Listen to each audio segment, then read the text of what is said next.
All right, welcome back, everyone, to another episode of One More Round, the show where I ask someone from around the Overwatch Esports if they are down to play one round of Overwatch, where I ask them a round of questions. And today's guest is the Fallen and Costa Rican support player, Benji. Benji, man, thank you so much for coming on. Hi, I'm Benji. I play for the Fallen. It's a pleasure to be here. Thank you so much for the invitation, Dexatron. Yeah, it's awesome to have you here, man. But just to get out of the way with the first question, I ask everyone that I've talked to with so far, when did you start playing Overwatch? Was it the very beginning? Was it, say, sometime before COVID, sometime after COVID? When did you start playing Overwatch?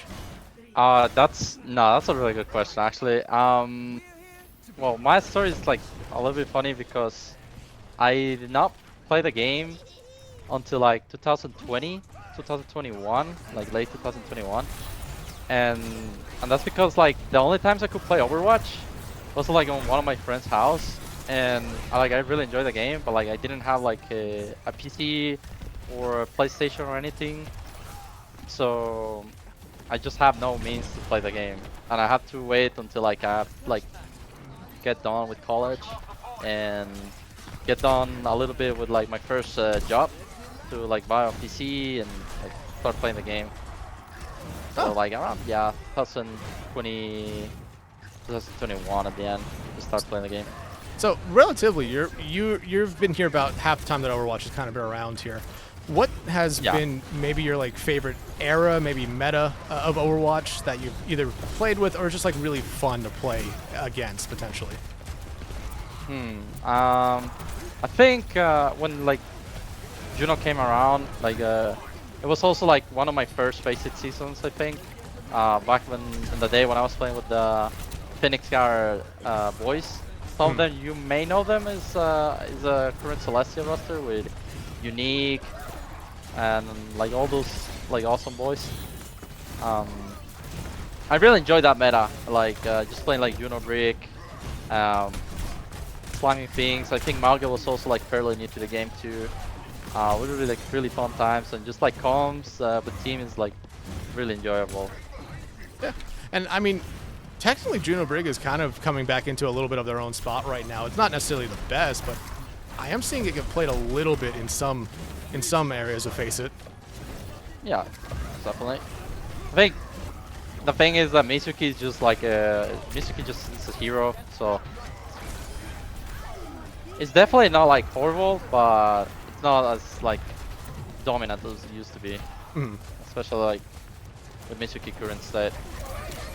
Yeah. Let me ask you this right now. Like you talked about it a little bit. You're on the Fallen for this season of the Face It. You guys are, I think, honestly doing really good for a team that is coming up from Expert last season. You were on the Costa Rica national team, or Team Costa Rica, for the last two World Cup cycles here, and you also did play in college a little bit, or you did play in college. I want to ask you, like, in your ranking of like how tough it was, what's the toughest competition that you've had to play? Is it Face It? Is it World Cup? Is it college? Like, what would you say is your toughest? I mean, I think it's really different. It's like trying to compare like playing World Cup, like, well, now that the football like World Cup is going on, right? It's like saying Champions League with playing World Cup. It's like really different spots. Because like playing on a World Cup team, you're like kinda subject to like who plays on your country, and especially like, on our country, like our country is a really small country, right? And like I'm really like proud of like how far we have shown despite like how little like amount of players there's in Costa Rica. I feel like competing World Cup is like really hard because our country is like really tiny and it's just like really small like player base. But definitely like in terms of ceiling, obviously Face It, like it is just like there's just the people that are like really good enough to compete, right? Or when you play like the top collegiate teams that is just basically going against like the Winter Four, like a lot of the Team Liquid players, they're all like really good, right? So yeah. Nice. And finally land the shutter. Trust me, if I was playing Ryan, I'd probably miss everything somehow. I'd also forget that you can stop yourself charging and charge off the map. True. Shoot this guy. But yeah, like, I mean, Winthrop and there's a couple other schools like Northwood and I forget some of the other ones that do have like a decent amount of pro players on it, where it's essentially you are playing a whole old WCS teams, just kind of a couple teams picked apart for a collegiate team. Where I would imagine it's I don't want to say it's those matches you. So they're asking you to swap, man. Where you're going in kind of knowing you're not necessarily going to have maybe the best result, but you're not necessarily going to, immediately roll over there.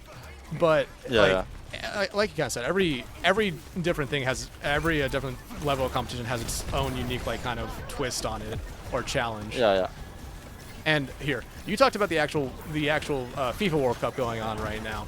We do know that France is going to be one of the teams in the semifinals here. Who do you have winning it all right now? Oh, it's definitely France. It's just definitely France, and I've been corrupted by the France hype mind. My brother, like, he loves that country. So like since 2018, he's been like, nah, this team is just generational. Like, there's no way they're gonna even lose a single World Cup. And they're just too strong now. Like, okay, let's say Mbappe is not on the field, you still have Barcola, you still have Oli, you still have Dembele. Like, the team is just too good. Every single front, it just seemed like an unstoppable team. It really does. I mean, dear God, they really do seem unstoppable. I mean, I've watched all their games, and it seems like they're just playing in slow motion half the time. Yeah. Really strong team. I also apologize for the wrong gameplay. It's my best hero. You're fine. You're fine. This is. Again, I never necessarily, like I told you, I don't ask any of the guests on here to to pick their role that they're known for. Just have some fun with this. Yeah. I'm trying to find a big shutter. Just give me a second. Yep, you're good. But Any here, moment. getting over to your Face It League team right now. You're one of 3 supports on that team. What is it kind of like to be on a team where there is definitely a lot of times that you are, or not necessarily you, but your team is kind of, swapping between supports there? Like, what is that like to have this be able to be prepared to split time? It's been great. I'm not gonna lie, it's been so great to maybe have a couple of maps to chill. Maybe have a couple like, okay, it's like Secret or X map, whatever, that I could play those maps, but like I just feel like safer, because I will definitely feel like the double flex support complements our team. Even like last Face It, I was playing a lot of flex support because I used to play flex support, right? So I'm like not scared to play the role at all, but I just rather have a guy that just plays more the role, Yeah. Makes more sense.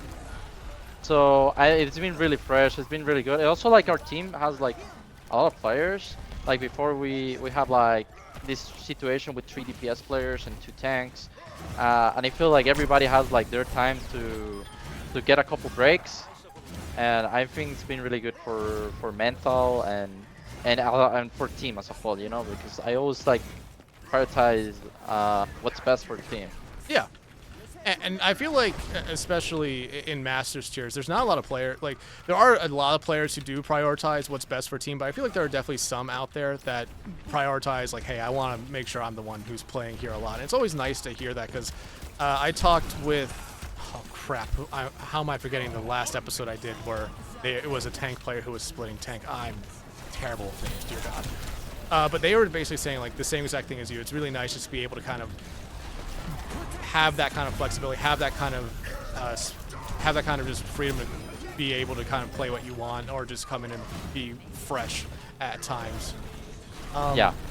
But Absolutely. Let me ask you this: as a support player, and I kind of know what it's like just from playing in some community leagues as a support player. What is like the hardest thing that you kind of have to do? And again, I would imagine it's something along the lines of trying to keep everyone in check as supports when everyone else has a mind of their own and they just don't know what it is sometimes.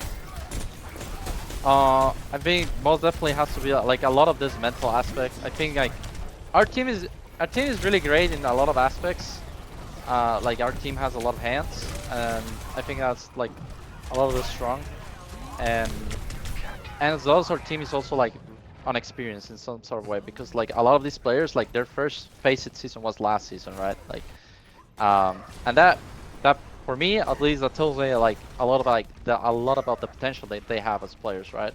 Mm. But sometimes our mental kind of like decay real fast, and I can't see myself a lot. Well, me or other players like 3G, Mm. like that guy is like really fun to have around, and just to keep the check in mind.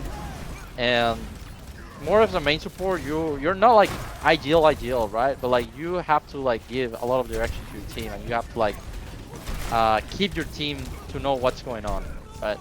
And that can be really easy to notice when like that's going right, or once that's like not going wrong, right? So Yeah. But I mean, you talk about your team coming up from expert team last season. You weren't on that team, right? You got picked up for this season. yes, I was for last season. Oh, okay. My bad then. I- But oh, go ahead. No, like I've been like I've been like a couple, like 3 seasons or something without playing Faceit, and they just like hit the call like last minute, and it was like really fun to play with them. Yeah. And I mean, you guys, I think, are doing really good right now for a team that came up from Masters. And I asked this question in my last episode as well. Was it kind of like, is there that pressure of being that team that's coming up from expert here and actually doing really well? Yeah.